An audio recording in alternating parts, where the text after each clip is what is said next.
میرا نام پروینہ ہے۔ میری عمر 12 سال تھی۔ میں بہت کم عمر تھی، جوانی کی دہلیز پر قدم رکھ رہی تھی جب میں نے اپنے آپ کو دیکھا کہ میرے اندر نازک حسن بہت زیادہ تھا۔ میری ماں اور بہن بھی مجھے باتیں سنایا کرتی تھیں۔ چھوٹی سی عمر میں ہی مجھے اتنا بڑا دوپٹہ دیا کرتی تھی۔ میں اس دوپٹے کو سنبھال نہیں پاتی تھی اور دوپٹہ اکثر مجھ سے ادھر ادھر گر جاتا تھا تو میری امی میرے منہ پر تھپڑ مارتی اور مجھے ڈانٹتی تھی۔ میں حیران ہو رہی تھی کہ آخر مجھے کیوں مار پڑ رہی ہے، میں نے کیا کیا ہے۔ میری اور بھی بہنیں تھیں، میں اپنی بہنوں میں سب سے چھوٹی تھی۔ جیسے جیسے میں بڑی ہو رہی تھی میرے جسم میں کچھ زیادہ تبدیلیاں آ رہی تھیں جو بہت ہی زیادہ عجیب تھی۔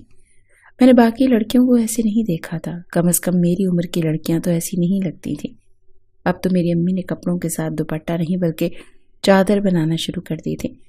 میں نے امی سے کہا کہ مجھے گرمی لگتی ہے۔ امی کہتی کہ گرمی گئی بھاڑ میں، اس چادر سے اپنے آپ کو لپیٹ کر رکھنا، نہیں تو کسی دن تیرے پیچھے کوئی مصیبت ہمارے گھر میں آ جائے گی۔ چاند رات پر میری ساری بہنیں بازار جانے کا پروگرام بنا رہی تھیں۔ میں نے کہا میں بھی چلوں گی۔ انہوں نے کہا نہیں، اس وقت بازاروں میں بہت رش ہوتا ہے، ادھر ادھر کے سارے لڑکے آتے ہیں۔ میں نے کہا تو کیا ہوا، رش میں تو مزہ آتا ہے، میں نے بھی اپنے لیے چوڑیاں اور چیزیں لینی ہیں۔ میری بہن نے کہا کہ تجھے لے کر جائیں گے تو شہر کے سارے لڑکے تیری طرف دیکھنا شروع کر دیں گے اور ہمیں شرمندہ نہیں ہونا، تو گھر بیٹھ، ہم تیرے لیے سامان لے آئیں گے۔ میں اپنے کمرے میں چلی گئی اور پھوٹ پھوٹ کر رونے لگی۔ جا کر آئینے کے سامنے کھڑی ہو گئی، خود کو دیکھنے لگی کہ میرا کیا قصور ہے۔ اگر میں ایسی تھی، بہت سے لوگ ہوتے ہیں جن کے ساتھ اس طرح کے معاملات ہوتے ہیں۔ کسی کا قد چھوٹا ہوتا ہے، کسی کا قد ضرورت سے زیادہ لمبا ہوتا ہے، تو کسی کے جسم میں چربی زیادہ ہوتی ہے اور کوئی بہت پتلا ہوتا ہے۔ اگر میرا نازک حسن زیادہ تھا تو اس میں میرا کیا قصور تھا؟ میری امی مجھے میری پسند کی کوئی چیز بھی کھانے نہیں دیتی تھی۔ مجھے املی اچار کھانے کا بہت شوق تھا، لیکن وہ یہ ساری چیزیں مجھ سے دور رکھتی تھی۔ وہ کہتی تھی پہلے ہی تم نے اپنا کیا حال بنا رکھا ہے، اگر کھٹی چیزیں کھاؤ گی تو اور بھی بڑی بھینس بن جاؤ گی۔ اپنی امی کے منہ سے یہ لفظ سن کر مجھے اچھا نہیں لگتا تھا۔ ایک دن میری کزن نے مجھ سے بہت ہی الٹی بات کر دی۔ اس نے کہا جو تمہارا حال ہو رہا ہے نا، تم سے کوئی لڑکا شادی نہیں کرے گا۔ یہ بات سن کر تو میں غصے سے لال پیلی ہو گئی، اس سے لڑنے کے لیے کھڑی ہو گئی اور میرا دوپٹہ گر گیا۔ ہم لوگ ایک کزن کی شادی میں تھے، سب لوگ مجھے دیکھ کر حیران ہو رہے تھے۔ لوگوں نے میری امی سے سوالات کرنے شروع کر دیے کہ آپ لوگ سب سے دور دور رہتے ہیں، زیادہ آنا جانا بھی نہیں کرتے، اور اس کو تو آپ کبھی بھی کہیں لے کر نہیں جاتی کہ کہیں کوئی ایسا معاملہ تو نہیں ہے کہ اس کی پہلے شادی ہوئی ہے اور آپ لوگوں نے کسی کو بتایا نہیں اور یہ طلاق لے کر واپس آ گئی ہے۔ میری امی نے کہا کیسی باتیں کر رہی ہیں، میری بیٹی کی شادی نہیں ہوئی، ایسا کچھ نہیں ہوا۔ بس اس دن کے بعد سے تو میری امی نے مجھے کسی بھی شادی میں لے جانا ہی بند کر دیا، اور یہ وہ عمر تھی جب شادیوں میں جانے کا انسان کو بہت شوق ہوتا ہے کہ تیار ہو کر اچھے کپڑے پہنیں گے، سب کو دیکھیں گے، سلام دعا کریں گے، کھانا پینا ہوگا۔ لیکن میری امی نے اب مجھے کہیں بھی لے کر جانے سے توبہ کر لی تھی۔ آہستہ آہستہ میں بڑی ہونے لگی تو میری مصیبتیں اور بھی زیادہ بڑھنے لگیں۔ میری امی کو ہر 4 مہینے بعد میرے کپڑے بنوانے پڑتے تھے۔ اب تو وہ میرے کپڑوں کے اندر اتنا کپڑا رکھتی تھی کہ اگر مجھے کپڑے تنگ ہو جائیں تو وہیں سے سلائی کر کے کپڑوں کو کھلا کر دیں۔ وہ کہتی تھی کہ تیرے باپ کی تھوڑی سی تنخواہ ہے اور میں تیرے لیے ہر 4 مہینے بعد نئے کپڑے نہیں بنوا سکتی۔ میرے کپڑے بہت جلدی پھٹ بھی جاتے تھے اور ایک ہی جگہ سے پھٹتے تھے۔ میری ایک بہت اچھی دوست تھی جس کا بھائی باہر کے ملک میں ہوتا تھا۔ میں نے اسے اپنا مسئلہ بتایا۔ اس نے کہا ایک دوا ہوتی ہے، گولیاں ہوتی ہیں، ان سے یہ مسئلہ حل ہو جاتا ہے، اگر تو وہ گولیاں کھا لے گی تو بھی عام لڑکیوں کی طرح نارمل ہو جائے گی۔ یہ بات میرے دماغ میں بیٹھ گئی کہ میں نارمل نہیں تھی۔ میں نے اسے کہہ دیا کہ وہ میری مدد کرے، مجھے کسی طرح وہ گولیاں منگوا کر دے دے، میں اسے پیسے دے دوں گی۔ یہ کہہ کر میں پرسکون ہو گئی۔ پھر 2 سے 3 دن بعد میرے لیے ایک رشتہ آ گیا۔ امی نے مجھ سے کہا کہ تم تیار رہنا۔ یہ سن کر میں سمجھ گئی کہ میں اپنے گھر والوں پر بوجھ بن گئی ہوں اور وہ جلد از جلد مجھ سے جان چھڑوانا چاہتے تھے۔ میں خاموش ہو گئی، بولتی بھی تو کیا بولتی، اپنی امی سے لڑائی تو نہیں کر سکتے تھی۔ مجھے اس بات کا احساس تھا کہ وہ میری ماں ہے، لیکن وہ شاید یہ بات بھول گئی تھی کہ میں ان کی بھی اولاد ہوں۔ وہ بھی مجھ سے چھوٹی، لیکن اپنے وجود کی وجہ سے میں سب سے بڑی لگتی تھی، اس لیے وہ گھر والے سب سے پہلے میری شادی کرانا چاہتے تھے۔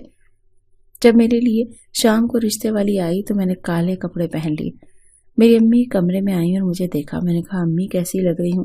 بہت خوبصورت لگ رہی تھی۔ انہوں نے کہا یہ سوٹ کے ساتھ یہ دوپٹہ کیوں لیا ہے؟ میں نے کہا اس کے ساتھ یہی دوپٹہ ہے۔ امی نے کہا یہ تو بہت چھوٹا ہے۔ میری دوسری بہن کو کہا وہ دوسرا دوپٹہ لے کر آئے، وہ سوٹ کے ساتھ چل جائے گا۔ جب میری بہن وہ دوپٹہ لے کر آئی تو وہ بہت بڑا تھا۔ میں نے کہا امی میں اس دوپٹے کو کیسے سنبھال پاؤں گی؟ امی نے کہا کہ سنبھالنا پڑے گا، اپنے آپ کو چھپا کر بیٹھنا۔ مجھے ان سے باتیں بہت عجیب لگ رہی ہیں، پر انہوں نے مجھے دوپٹے میں ایسے لپیٹ دیا کہ بس میرا چہرہ ہی دکھائی دے رہا تھا، اور مجھے کہا کہ 15 منٹ بعد چائے لے کر باہر آ جانا۔ لڑکے والے آ چکے تھے اور لڑکے کی ماں، پھپھی اور دادی آئی تھیں۔ وہ لوگ امی سے باتیں کر رہی تھیں۔ مجھے میری بہن نے آ کر خبر دی۔ اس نے کہا کہ یہ لوگ تو جوائنٹ فیملی والے ہیں، ان کا گھر مردوں سے بھرا پڑا ہے، کیا بنے گا تیرا وہاں؟ تجھے تو اپنے آپ کو اس طرح سے چھپا کر رکھنا پڑے گا جیسے پرانے زمانے میں مصر کے لوگ کیا کرتے تھے، جس میں صرف ان کی آنکھیں نظر آتی تھیں۔ وہ بن کے گھومنا پڑے گا۔ وہ بری طرح مجھ پر ہنسنے لگی، اور اس کے ہنسنے کی آواز میرے دماغ میں کسی ہتھوڑے کی طرح لگ رہی تھی۔ یہ سب مجھ سے برداشت نہیں ہو رہا تھا۔ 15 منٹ کے بعد میں باہر آئی تو جس طرح سے میں باہر آئی تھی، ظاہر ہے انہوں نے مجھے دیکھ کر عجیب سا ہی رد عمل دینا تھا۔ پر جب میں صوفے پر بیٹھی تو میرا دوپٹہ تھوڑا سا ڈھلک گیا۔ کچھ میں خود بھی لاپرواہ سی تھی اور کچھ مجھ سے یہ دوپٹہ اتنا سنبھالا بھی نہیں جا رہا تھا۔ انہوں نے کہا بہن برا نہ مانے گا، لیکن آپ کی بیٹی کی شادی پہلے سے ہو چکی ہے۔ تو میری امی نے کہا نہیں، اس کی شادی کہاں، یہ تو سب سے چھوٹی ہے، وہ تو چوتھی والی کی پڑھائی چل رہی ہے اور وہ پڑھائی میں بہت لائق ہے، اسی لیے ہم چاہتے ہیں کہ وہ پڑھائی پوری کر لے تو اس کی شادی کروا دیں۔ انہوں نے کہا کہ یہ تو شادی شدہ لگ رہی ہے، ایسا لگ رہا ہے اس کے 2-3 بچے ہیں اور یہ بیچاری رل سی گئی ہے، یہ بالکل ویسی لگ رہی ہے۔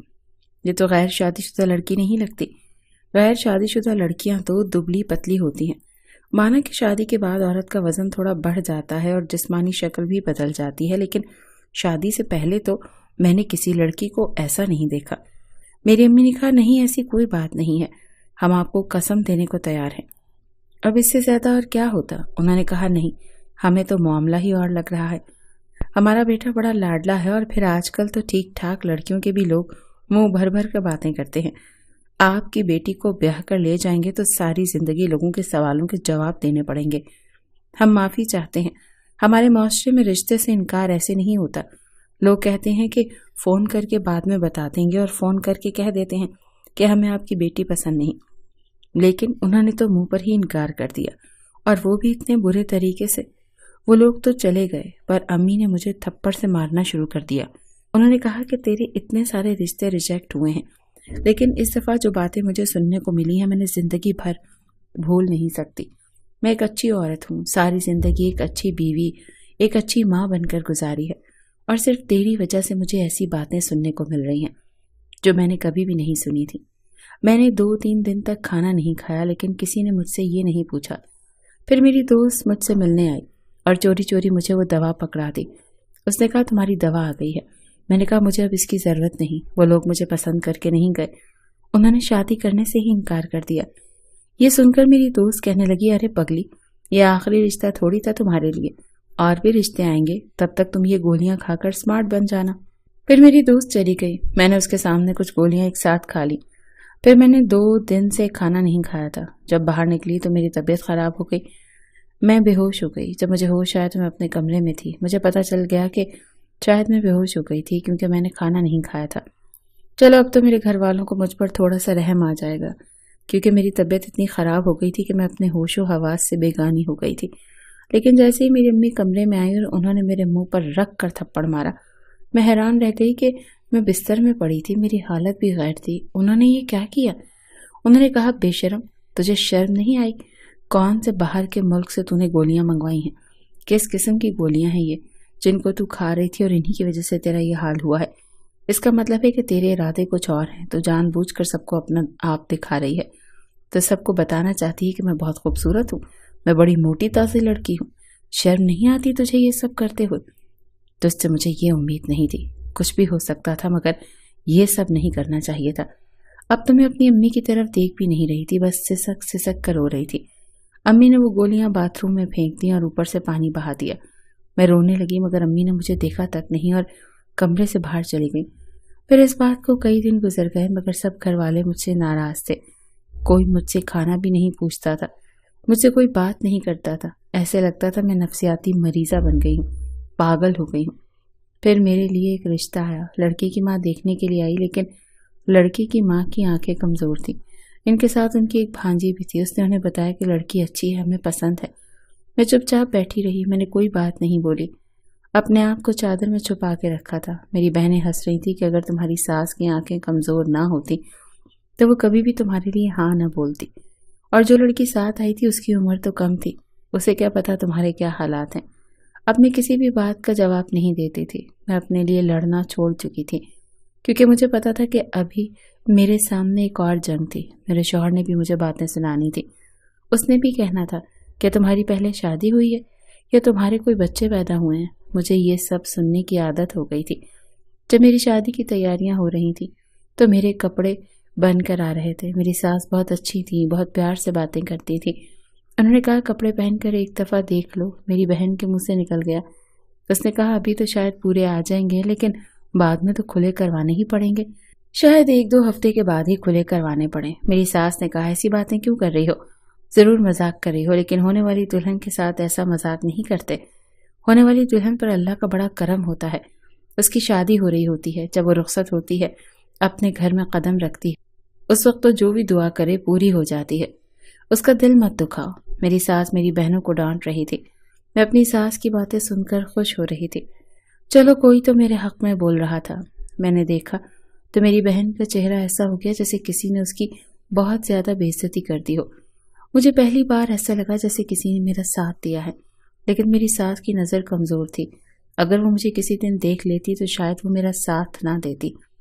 میں نے اپنے شوہر کی تصویر دیکھی، اب مجھے ڈر لگنے لگا، اور میری ساس نے بھی مجھے بتایا کہ میرا ایک ہی بیٹا ہے اور وہ بہت جذباتی ہے، اسے غصہ بہت آتا ہے، اسی لیے مجھے ایسی لڑکی چاہیے جو صبر کر سکے۔ میں بالکل خاموش رہی، ایک زندہ لاش لگ رہی تھی۔ آج میری شادی کی رات تھی، میرا شوہر آنے والا تھا، مجھے معلوم تھا وہ بھی مجھے دیکھ کر برا بھلا کہے گا، مجھے اس کی بات سننی پڑے گی، ساری زندگی یہ سب برداشت کرنا پڑے گا۔ جیسے میرے شوہر نے کمرے میں قدم رکھا، اس نے اپنی شیروانی اتار کر ایک طرف رکھی، اب وہ شلوار قمیص میں تھا۔ اس نے میرا گھونگھٹ ہٹایا اور ماشاء اللہ کہا، اور پھر کہا تم تو بہت خوبصورت ہو۔ میں حیران ہوئی کہ سب کچھ معمول کے مطابق کیوں ہو رہا ہے۔ پھر اس نے میرے سامنے منہ دکھائی کا تحفہ دیا اور کہا مجھے اس کا تحفہ پسند آیا۔ میں چپ رہی، پھر اس نے مجھ سے بات شروع کر دی کہ ہم ہمیشہ ایک دوسرے کا ساتھ دیں گے، تو مجھے بہت پسند آئی ہو، مجھے لگتا ہے میری زندگی بہت اچھی گزرے گی۔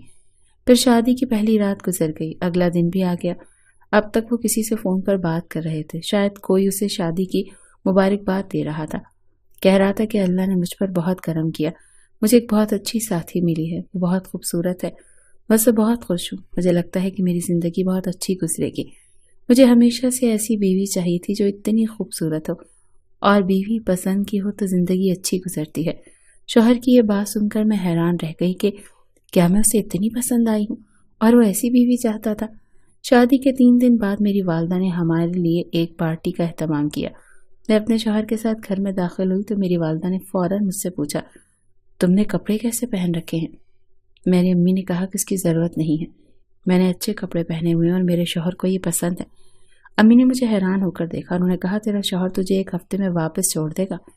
میں نے کہا 1 ہفتے میں کیا، پوری زندگی میں نہیں چھوڑے گا۔ میرے شوہر نے میری امی کو دیکھا تو کہا کیا بات ہے آنٹی، کوئی پریشانی ہے؟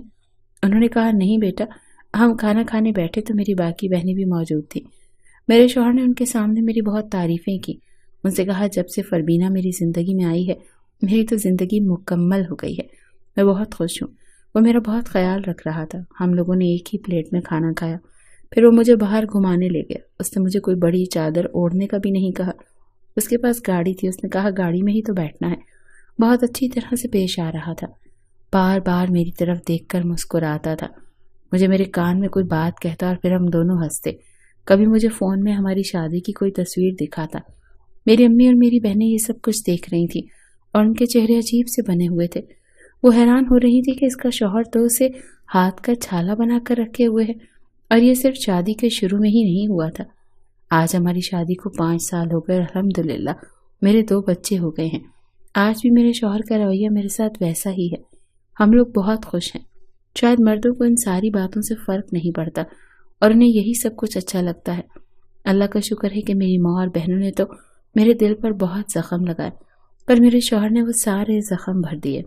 شادی سے پہلے میں نے بہت دکھ دیکھے، مگر شادی کے بعد میرے شوہر نے اپنی محبت سے یہ سارے دکھ سکھ میں بدل دیے تھے۔